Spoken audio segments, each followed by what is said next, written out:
Welcome back to KiansKreations. Today's recipe is very royal.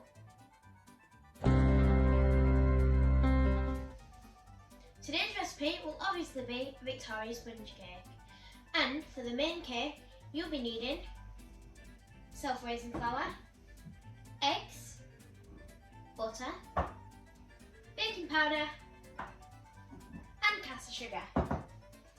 As always, the quantities of the ingredients will be in the description box below.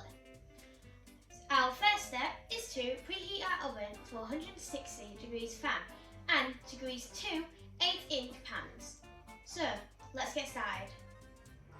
What we need to do now is to mix the cake mix together. So, there's two ways of doing this. There's the creamer method and the all-in-one method. I'll be doing the all-in-one method.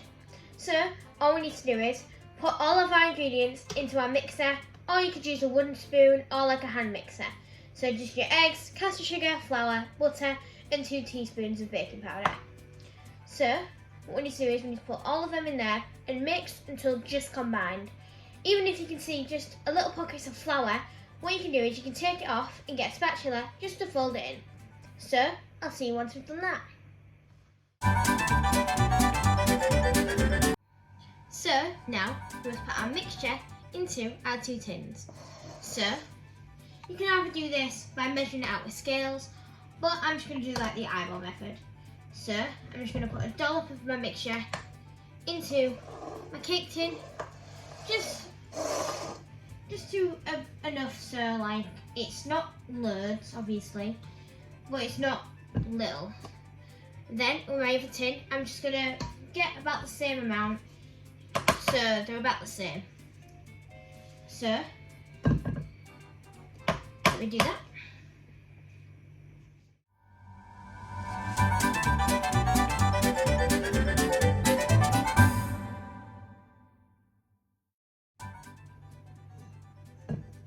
Once you've done that, it should look about similar-ish.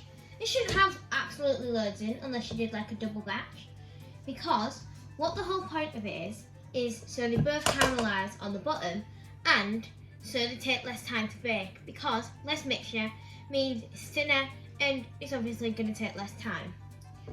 So any excess mixture around the side, just scrape off and put them into the tins. And then once you've done that, you can get a spatula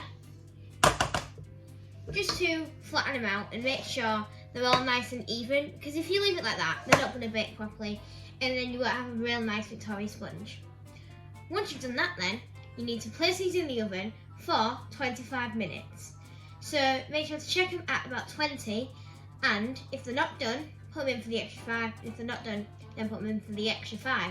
Check if they're done, just get a skewer and pop it into the centre of the cake, and if there's any like mixture coming off it, it means it's not done. Also, you can touch it, and if it springs back at you and it's a nice golden colour, then it should also be done.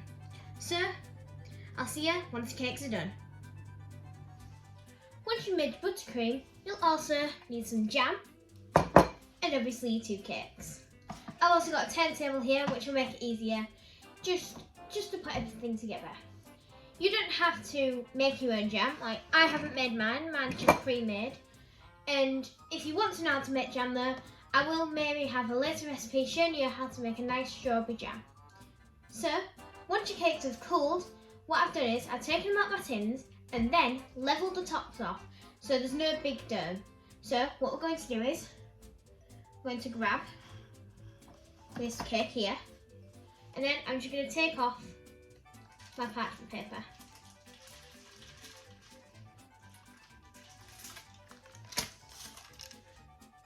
Then I'm just going to put it onto my turntable, and I'm just going to put a bit of jam on. Just a heap in the middle, and then just spread it out until it's covered, like you've got a thin layer of jam all across your cake.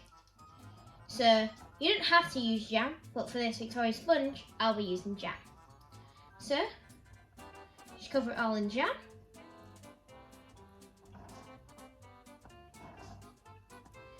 And then